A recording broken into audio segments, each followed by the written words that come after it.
Hey, good morning and happy Sunday, everybody. Thanks for clicking on the video. My name is David Pendleton, and today we're covering the pro level of the Palm Tree Open Tournament. This is going to be your front 9 holes. I got a lot of great replays to share with you, so pretty excited about that. If you're not a subscriber, please become one. And then if you like my content, please take a moment there just to hit that thumbs up button. And let's go ahead and just go right into hole number 1. All right, hole number 1, we're getting pretty much dead tailwind. So I was sent this shot by a subscriber, and this one's going to be really consistent. I think it's a great way to play it to try to pick up an extra eagle on hole number 1. As you can see here, he has an APOC 5, and I'll show you his shot, then I'll show you my attempts at it, and we'll kind of just walk through the setup real quick. We are going with the full slice here, but we are trying to hit perfect. We're going full curl, I should say, and we're trying to hit perfect. And you can see here he clips the rough and rolls out. That's really ultimately what you're looking to do on this shot. Now, you know that I have APOC 6s, but I just wanted to show everybody that this does work with APOC 6s as well, or APOC 5, 6. I've had a friend test it out on an APOC 4, and really, it worked for him too. So the good news is we're going to be putting the yellow ring right here at the plus 16 yard mark. So we stretch out the APOC to max. We put the yellow ring right there on the rough line, just like that. From here, full curl, full OP is what I'm using, and I hit a great ball to the right. Now, it's not a terrible great. We are going to be better off hitting a slight great right than we would a great left. But as you can see here, we roll up, and that's going to leave us for a very short range chip in for an eagle. And then I also did the same thing, on my other account. Exact same landing spot, full top, 2 left with a Titan, yellow ring right there on the rough line. Hit perfect this time. And you'll see here at the perfect ball, we clip that rough and we roll out. So that's always really nice. That perfect ball typically have you clip the rough. That great right, have you miss the rough a little bit. But you can see that's going to leave us just with a short chip in for an eagle. And that's hole number 1 for you. And that'll bring us on to hole number 2. Hole number 2 being the par 5. There's not really a lot to show here. This is the way we've been playing the drive all tournament long. For me, it's full top. It's going to be 1 bar of left side spin, and I'm just kind of aim down the middle of the fairway. You want to make sure that you favor the left-hand side of the fairway a little bit like I am here, because this fairway does slope from right to left, meaning that when your ball hits that second fairway there, it's going to start rolling to the right-hand side. And, of course, we want to make sure that we don't roll too far into the rough. But here you'll see that really no issues. But right there is what I'm talking about, how the ball just starts to go down from left to right. So you got to make sure that we're careful of that. Takes us here for shot number 2. Shot number 2, I want you to play 0% at max. You can see here that I do have enough distance to go for the rough bump. Just barely, as we're very, very close to the sand line. But with that crosswind and tailwind push, we're going to be okay to play this line as long as you do adjust properly. Now what you're seeing me do here is I'm going with top spin to the hole with no side spin period.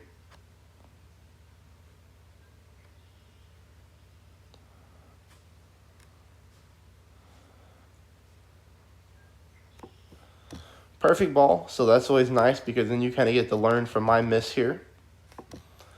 But you'll notice there, we clip the rough, we have no issues rolling out whatsoever. So you're going to see here that we do burn basically the right side of the pin. So what do we need to do a little bit differently? 1, you could offset a little bit. Or 2, if you really want to try to pick up this albatross, if you're taking a look at the standings when you get started and there's a great chance that you think you can win, this is only a Titan ball. They're pretty cheap. I would definitely take maybe a shot or 2 to practice. And I would start with just a sliver of side spin. So I would do the same top spin. I would play the same line just because we know the line is really good. But when this ball touches down here, we need to start kicking to the left-hand side just a little bit. I mean, I'm talking about starting with like 0.1, 2.2 bars of top spin, like, or of side spin to the left. That's it. You can't go too crazy with it because then you're going to really miss to the left-hand side. But that's what we do there. Okay, hole number 3, on the front 9, I'm going to show you a way to play it with a money ball. And then I'm also going to show you a way to play it without money balls. But the rough bump is still there. And we'll kind of take a look at the line that I'm looking to play. Here, I found it easier to actually just go ahead and set the spin first. So I want you to go with 3 bars of side spin to the left and 1 bar of backspin.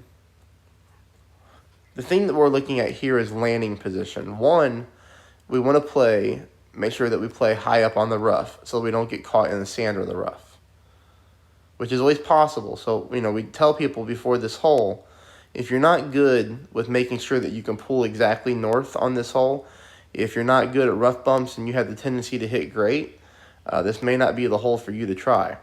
But I want you to take a look at my landmark here of where I am aiming with this ball. If you notice the end of my ball guideline, it's pin high and it's in that dark green square. We would call that almost in the corner of the dark green square.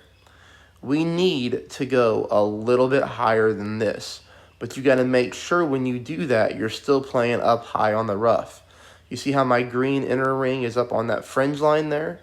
It's a lot to pay attention to. You need the green ring up on the fringe, but you need that ball guideline a little bit more pin high.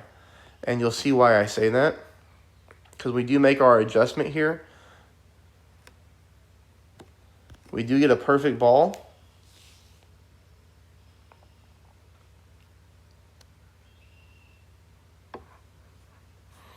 But you see, if we were playing just a little bit higher up with our ball guideline, we could have dropped that one for a hole-in-one. Now, that's a really nice looking shot there, but again, it's not the easiest to hurry up and set up and try to get it super right. We are playing at 5% at minimum distance.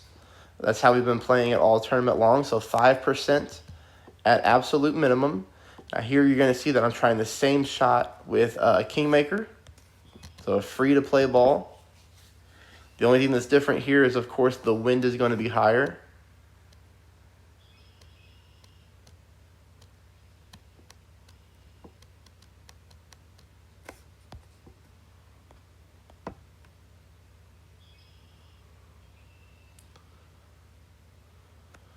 And we still come in just a little bit short. So both shots very close, and I think that gives you a really good idea of how you want to go ahead and play hole number 3.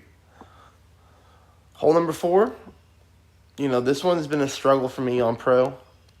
The good news is if you mess a shot up, there is a funnel to the pin, even if you have to come out of sand or come out of rough.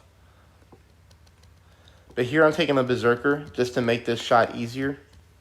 That's the only reason that I'm using a berserker here, is because it does give us a better way to land onto the green or the fringe.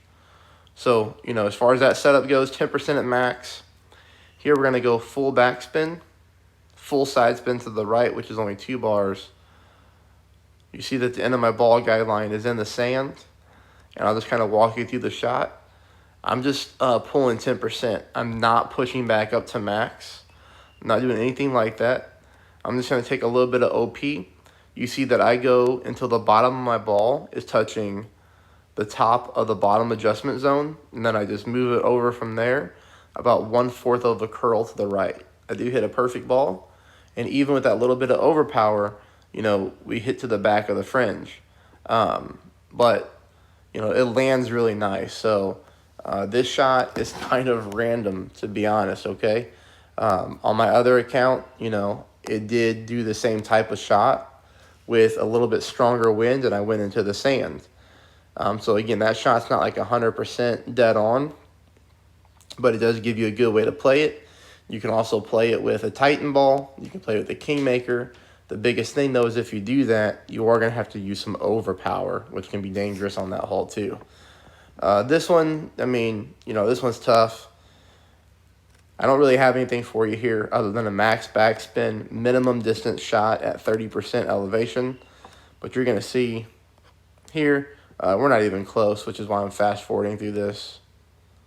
I mean, we're like a square and a half to the right.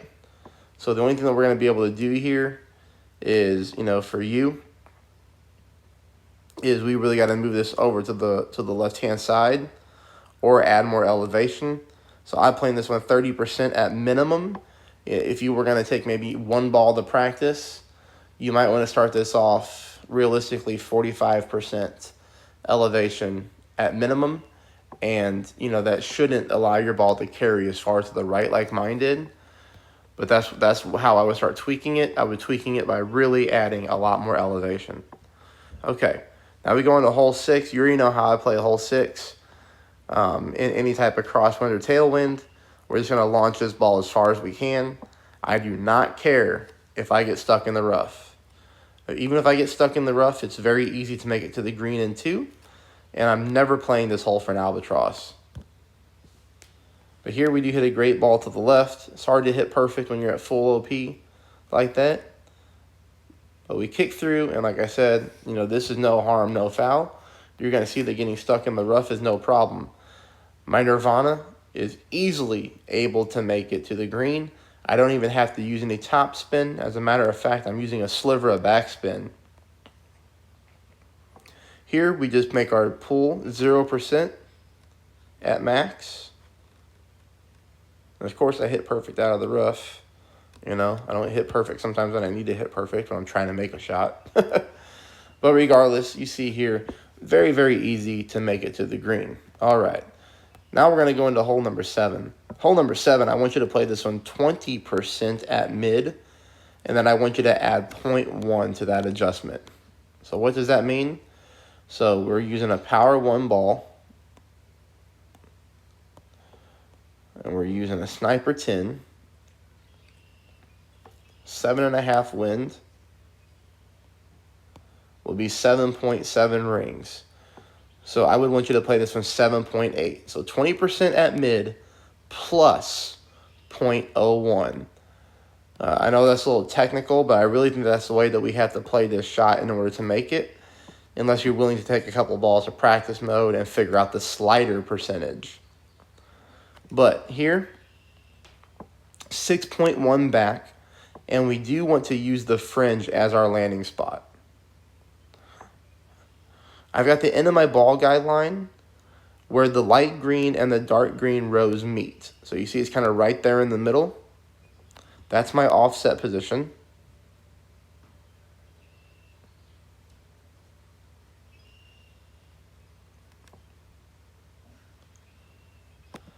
So you see here I pulled about 8 rings, okay? 8 rings was too much. That's how I came up with this formula, because that's what happened on both of my accounts. So you see there, the shot you just saw me play was 25% at mid. That's why I said if we play 20%, that would be 7.7, but we might just want to add 0.1 to that. So if I had pulled 7.8 rings, we might be looking at a hole in 1 there. So that's kind of how I came up with that. I hope it works for you, but that's the best I can do on that one. All right, hole number 8, we're playing this the same way we have again all tournament. Nothing special when it comes to the drive. We're just taking our quarterback for accuracy purposes in the ball guideline. We're going to go with 2 bars of side spin to the right, 2 bars of top spin.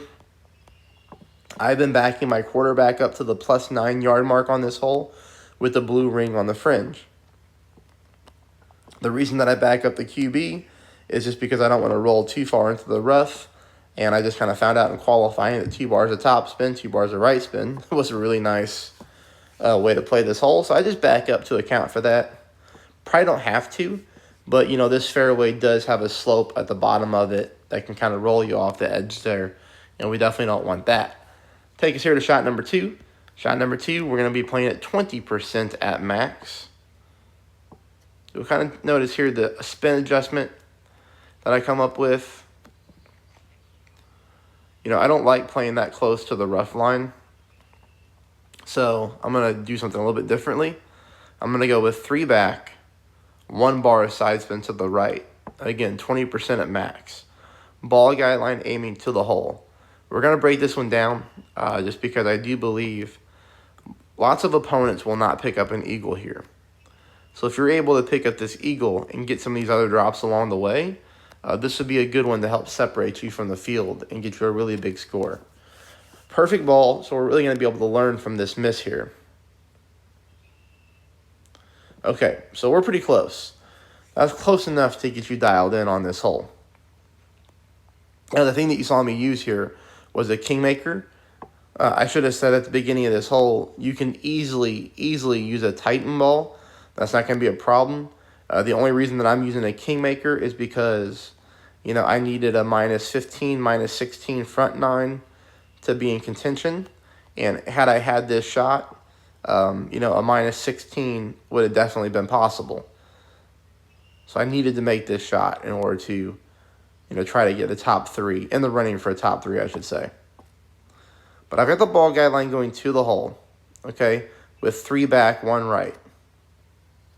And let's see where it ends up. We end up missing left.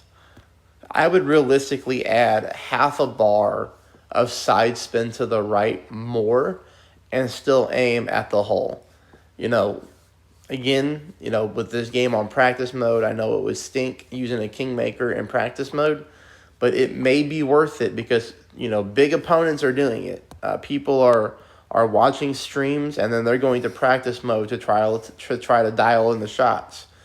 You know, you see it on forums everywhere. They're letting people like myself, Ben Kennedy, you know, I've seen BK, you know, I've seen our names in forums and say, hey, you know, wait till these guys upload videos, take their misses to practice mode, and at least you see how they miss, so you have a starting point.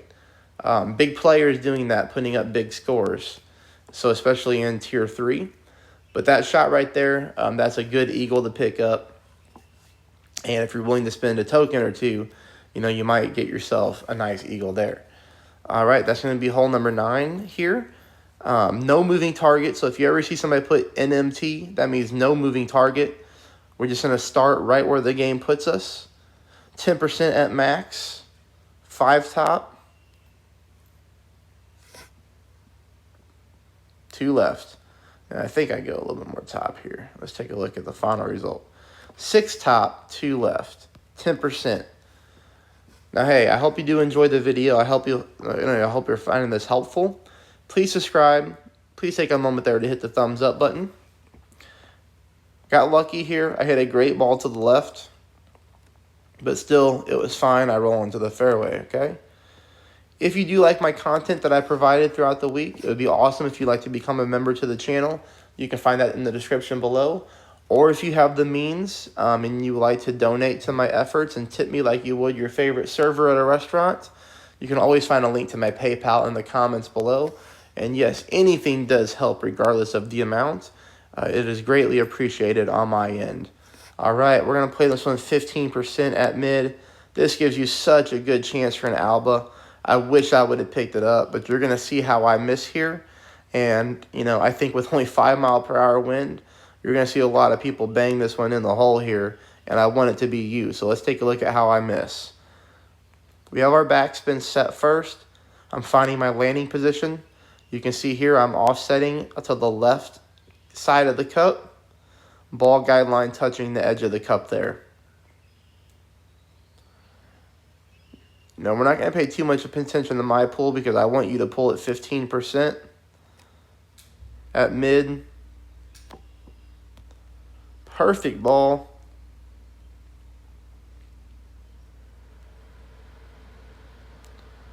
I mean, we're dangerously closer to picking up a very nice albatross. So, you know, we can go with a little bit more offset. I played this one, I believe I played this one 10% at mid. Let's take a look at it again. Number 5-1. Yeah. I played it 10% at mid. We needed the pull over to the left-hand side a little bit to get that ball more towards the center of the cup. So that's why I came up with 15% at mid. Again, I hope you found it helpful. Let me know how you do in the comments, and I will get the back nine up as soon as this is loaded. I'm already done playing, so I've got everything ready to go. Thanks, everybody.